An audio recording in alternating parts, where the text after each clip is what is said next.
marriages and acquaintances versus associates and friends. Yes. And we left off talking about bondage and being held in captivity. And we should not be held in captivity in a friendship. That's right. I love you enough to set you free. Yeah. I love you enough to see you grow. And that's how we have to be. Yeah. Let me grow and respect my growth. It's okay for me to grow and mature and allow other people in my circle. Me, myself, I can talk about myself. I love people, and I'm not afraid to allow people in my circle. But that's not everybody's case, but that's my case, because I feel if I get hurt, it's okay. I will never build up a wall. I will never fortify myself, because, see, being a Christian, you have to learn to love, which causes you to trust, which causes you probably to get hurt. But even in getting hurt in a relationship or a friendship, it's okay. It's truly okay, because in marriages you will get hurt, in friendships, with children, with your family, with your sisters. I mean, but you gotta allow yourself to go through the process and don't cut everybody out. Now, everybody should not be in your circle. Yes. Speaking of that, we were talking. Speaking of circle, we're going to talk about separation again, because as she said, she's opened up herself to allow people to come in. That's a decision that you have to make. And you also, that takes a lot of maturity, because people will disappoint you. Yes. Okay? And I'm not like that. I've learned that, but again, that's her and I'm me. Yes. I let certain individuals in my circle because I've learned from in the past, but I love everybody. Yes. And I'm so open to everybody. Yes. But there's certain individuals, and I can count on 3 fingers, who I really let in.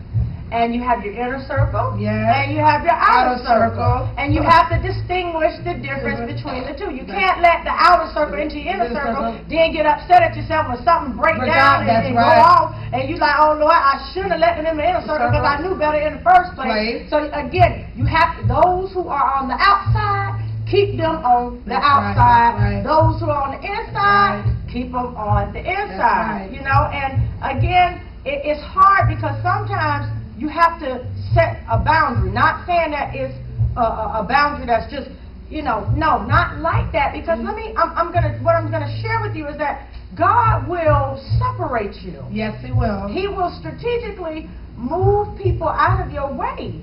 And what you have to do is you have to stand still, and you have to let it happen. Because when you superimpose your will over God's will, what is going to happen is that you're going to end up hurt. And what God is going to tell you, see, I told you to stay away from that individual. From the beginning. From the beginning. But you continue to press the override button in your flesh because you love them so much. You know, I need you over here, and right now that person is over there. Right now you're here, and when that person comes here, maybe you'll be over there, but right now I need you here, I need them there. That's right. And I need you to allow this to happen, because I'm taking you in another direction. That is correct. And that person, or whoever it is, might not be in your direction for that particular time, because everything runs full circle. That's correct. And it's going to come back around again. Howsoever, you have to be in that mode and at that level of maturity to allow the Lord to separate you from that. And it does hurt, because you develop a dependency on that individual, and you have a love for that individual, and it's so beautiful. But again, God is the author and the finisher of our faith. And again, we have to walk in obedience and in order with Him. And if He's telling us, I need you on the backside, and your other friend is on the mountaintop, then that's going to collide. There's going to be a major collision. And you can feel the transitioning in your spirit with Him moving you away. And what I had to learn is to be okay with that, and to not focus on the emotion. Because what I had to learn is an emotion is a human natural response to an event or a circumstance that happens in their life. So for instance, if my refrigerator broke, of course I'm going to be upset and sad. That's an emotion. But again, I'm not going to allow that to, you know, dictate and to get off my focus of what I'm being and what I'm doing in my life. Because when it's time to move, you have to know when it's time to move. I mean, even in a car, if you know anything about a stick shift, you have to shift the gears at the appointed time in order to go to the next level. Good. I like that. So you're in first gear and you're riding, but you can only go in first gear for so long. Then you have to shift to second so long, third, fourth. You can only ride it all the way out when you get full circle in the fifth gear. And you got to be willing to shift the gears. People are going to get hurt. I mean, because some people just don't understand that you have to be about the business that God has purpose for you. We all have a destiny. And we don't know everything in our destiny, but we know a portion of it. We don't know about the roadblocks. We don't know about the hindrances. We don't understand the distractions. But when God is trying to separate you to give you something better, although it may hurt you, you got to be willing to transition. Transition is important. And right now, you're in a transition because you've been with me for about 6-7 months in the ministry. And she's transitioning, her and her husband and her mother-in-law, and they're going to be working their ministry. Am I angry? No, because I understand that does not change our relationship. She's still my best friend. That will not change. And I'm so happy that we have that type of understanding. Will I miss her? Yes. But do I understand that God has something greater for her? Yes, I do. And it will behoove me to not want her to have greatness. And so I am so happy that she's transitioning and that she's being obedient to transition. Because she could easily stay here and be disobedient when God is saying transition. And not only that, she's transitioning, she's going to be with her husband. What kind of friend would I be if I did not want her to transition and be with the man that she loves versus just hanging out with me? I'm just her girlfriend. That's her man. He can give her a whole lot more than I can ever give her. I can support her. I can listen to her. I can talk with her. I can be her shoulder. But that's her rib. And sometimes you have to do that. And in a friendship, friends have to even understand that. And see, that's what I like about it, because there's a huge amount of respect. There's a huge amount of respect.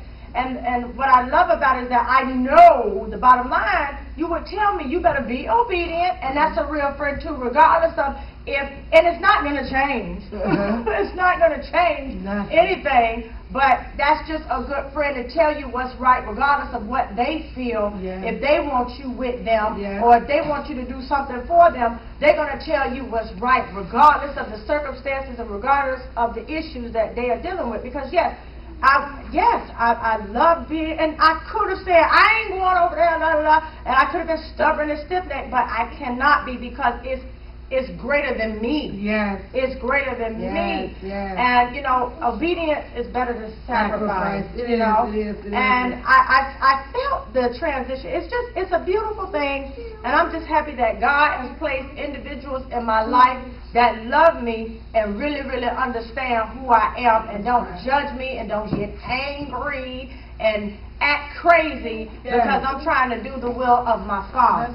See, we have to be encouraging to one another. Encouraging to one another, because it really doesn't make a difference what we think anyway. Let's just be real. Because we all have choices. And it is your choice. And it is my choice as a friend to say, okay, I agree with this decision. It doesn't matter if I agree or not.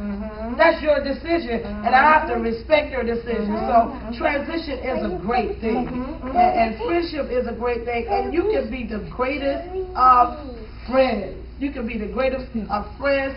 We still have our time together. We have not lost anything. We have not missed a beat, and the enemy, quote unquote, would want to say, oh, okay, everything is going to fall apart. Not so. It has increased. Our friendship has increased because we have something in common, which is marriage. Which is marriage, and which is the second thing, which is above the marriage, is Jesus. And the third thing, we have love, and we have respect. We have respect. And so accountability. And accountability. Yes, we do. So I'm so looking forward, and I love the freedom that we have, and we bounce off of each other. We'll be right back. It is going so quick. We'll be right back.